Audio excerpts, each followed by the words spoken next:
Monster. मैले सानोमा जब पनि यो शब्द सुन्थे मेरो दिमागमा एउटै इमेजिनेसन आउँथ्यो। एउटा यस्तो म्युट्यान्ट एनिमल जो रातिमा जंगलमा डुल्छ, जोसँग सबैजना डराउँछन् किनकि उसले सबैलाई कुनै दया नदेखाई मार्छ र खान्छ। मलाई लाग्थ्यो कि मोन्स्टरको मतलब यही हुन्छ, but I was wrong.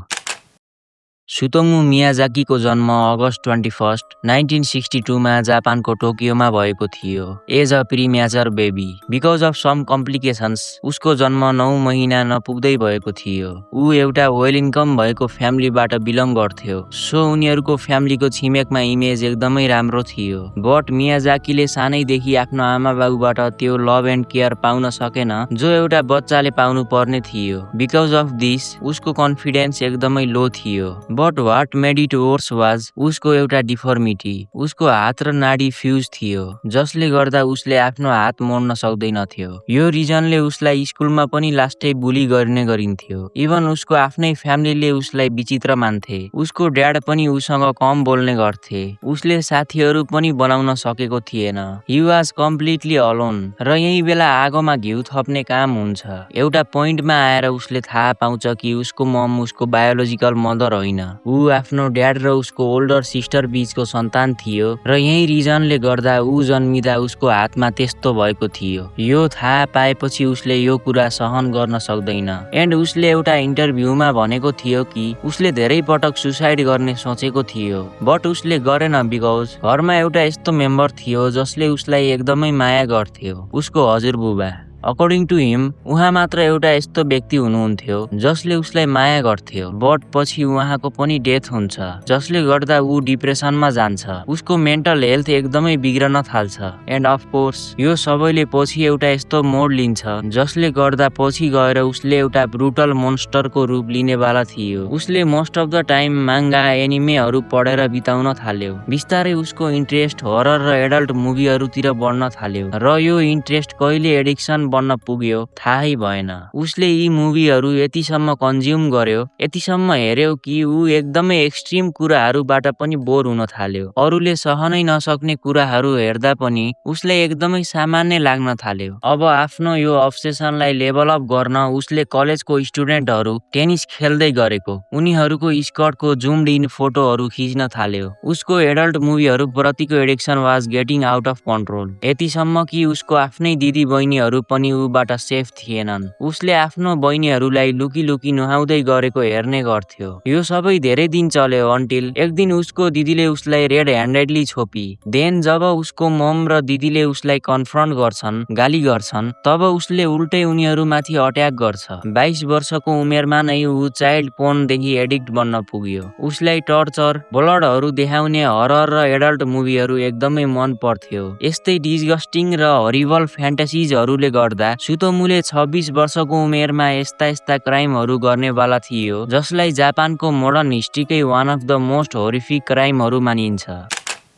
August 22, 1988 4 वर्षकी मारी कोनो आफ्नो साथीको घरमा खेल्न जाँदै थिए। उसको साथीको घर नजिकै थियो, सो ऊ त्यहाँ एक्लै हिँडेर जाँदै थिए। त्यही बेला उसको अगाडि यो कार आएर रोकियो। त्यो कारमा एउटा व्यक्ति थियो जसले मारीलाई चकलेट अफर गर्यो र आफ्नो कारमा बस्न भन्यो। Mari was just a kid, so ऊ पनि चकलेटको लोभमा त्यो कारमा बस्छे। त्यो व्यक्तिले आफ्नो कार लगेर एउटा ब्रिज मुनि पार्क गर्यो एन्ड लगभग 30 मिनेट मारी गफ गर्यो। बट सडनली उसले आफ्नो दुवै हातहरूले मारीको घाँटी दबाउन थाल्यो। उसले तबसम्म घाँटी च्याप्यो जबसम्म मारीले सास फेर्न छोडिने। उसलाई मारेपछि पनि ऊ अझै सेटिस्फाई थिएन। उसले बिस्तारै मारीको कपडा खोल्यो, उसको बडीसँग सेक्सुअल एक्ट्सहरू गर्यो र यो सबै गरेपछि उसले मारीको बडीलाई जंगलमै झाडीको बीचमा फाल्दियो एन्ड मारीको कपडाहरूलाई उसले आफैसँग राख्यो। त्यो व्यक्ति घर आयो र मारीको कपडाहरूलाई आफ्नो एउटा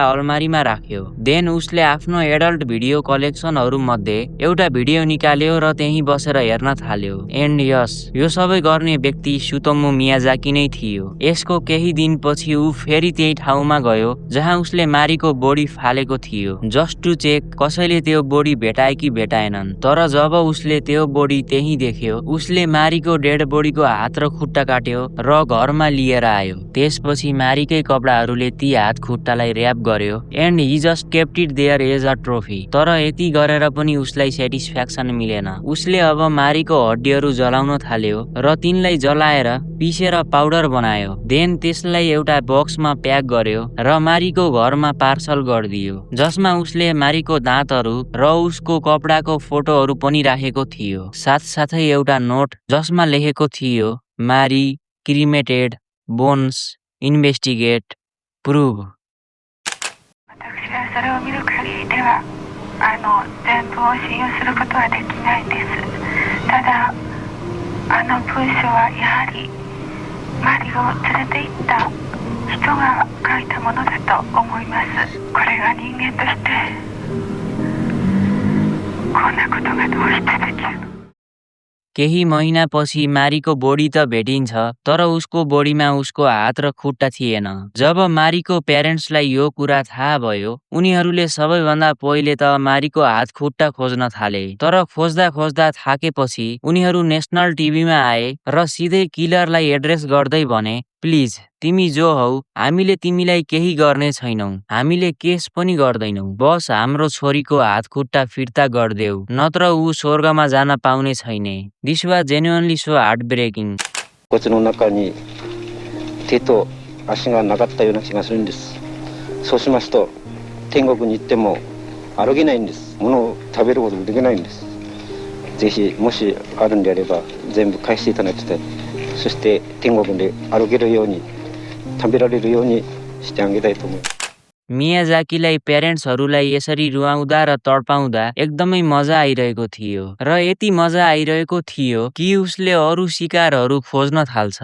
अक्टोबर 3, 1988 7 वर्षकी मसामी योसिजावा आफ्नो घर हिँडेर जाँदै थिए। मियाजाकी पनि त्यहीबाट जाँदै थियो र उसको नजर मसामी माथि जान्छ। उसले मसामीलाई पनि मारीलाई जस्तै फसाउँछ र आफ्नो कारमा त्यही पुल मुनि लिएर जान्छ जहाँ उसले मारी कोनोलाई मारेको थियो। देन उसले सेम स्टाइलमा मसामीलाई पनि मार्छ, तर यो पटक उसले मसामीको घरमा कुनै बक्स पठाउँदैन। उसले मसामीको प्यारेन्ट्सलाई कल गर्छ र जब उनीहरूले कल उठाउँछन् तब ऊ केही बोल्दैन। ऊ बस जोर जोरले सास फेर्दै थियो, जस्ट टु मोक देम। उसलाई उनीहरूलाई जिस्काउन मजा आइरहेको थियो। त्यसपछि डिसेम्बर 12, 1988 मियाजाकीले फेरि 4 वर्षकी एरिका नाम्बालाई फकाइ फुकाइ गरेर गाडीमा बसाल्यो र उसलाई एउटा पार्किङ लटमा लिएर गयो। उसले प्रत्येक पटक के गर्थ्यो भने पहिले भिक्टिमलाई मार्थ्यो, त्यसपछि मात्र उनीहरूको कपडा खोलेर सेक्सुअल एक्टहरू गर्थ्यो। तर यो पटक भने उसले एरिकालाई कारको ब्याक सिटमा राख्यो र त्यहाँ उसलाई आफ्नो कपडा खोल्न फोर्स गर्यो।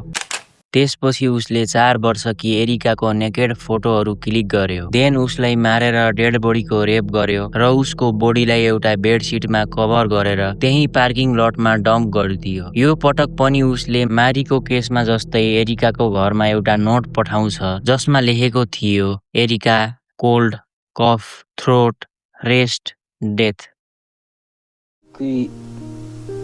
もう鈍さもあるけども、一つも手を挙げて宮崎叩けなかったと、これがちょっとね、本当に許してもらえるもんなら、まさみが苦しかったその思いをね、同じように味わしてやりたいですよ。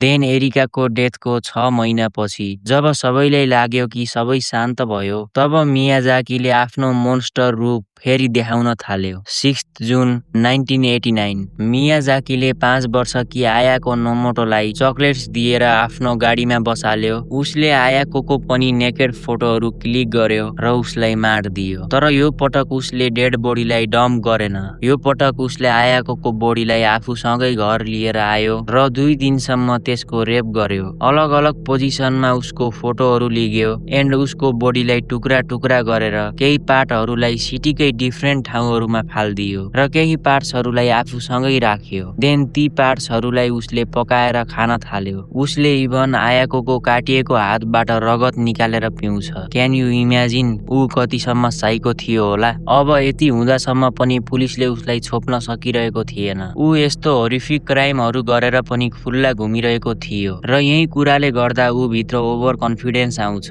अब उसले आफ्नो क्राइमहरूलाई अझै लेभल अप गर्ने सोच गराउँछ र यहाँ फर्चुनेटली ऊबाट गल्ती हुन्छ। उसले अब एक पटकमा दुई केटीहरूलाई टार्गेट गर्छ, साखै दिदी बहिनीको एउटा जोडीलाई। तर उनीहरूलाई छोप्ने क्रममा ती दुई मध्ये ठुली दिदी भाग्न सफल हुन्छे। ऊ भागेर आफ्नो प्यारेन्ट्सलाई बोलाउन जान्छे। उनीहरूले पुलिसलाई इन्फर्म गर्छन् र पुलिसले ऊ भाग्न भन्दा पहिले नै उसलाई अरेस्ट गर्छन्। जब पुलिसले मियाजाकीको रुममा छानबिन गरे त्यहाँ उनीहरूले उसको 6000 भन्दा बढी भिडियो टेपहरूको कलेक्सन फेला पार्छन्। साथै उनीहरूले उसको अलमारीमा भिक्टिम्सको शरीरको टुक्राहरू पनि भेटाउँछन्, जसबाट उनीहरूले मारीको हात र खुट्टा पनि फेला पार्छन्। ती भिडियो टेपहरूमा पुलिसले मियाजाकीले रेकर्ड गरेका भिक्टिमहरूको फुटेज पनि भेटाउँछन्। साथसाथै ती फोटोहरू पनि जो ती ससाना नानीहरूको डेड बडीको थिए। अझै उसले आफूले गरेका यी घिनौना कामहरूको दोष आफ्नो अल्टर इगो, जसलाई उसले ऱ्याटम्यान भन्थ्यो, उसलाई दिन्छ।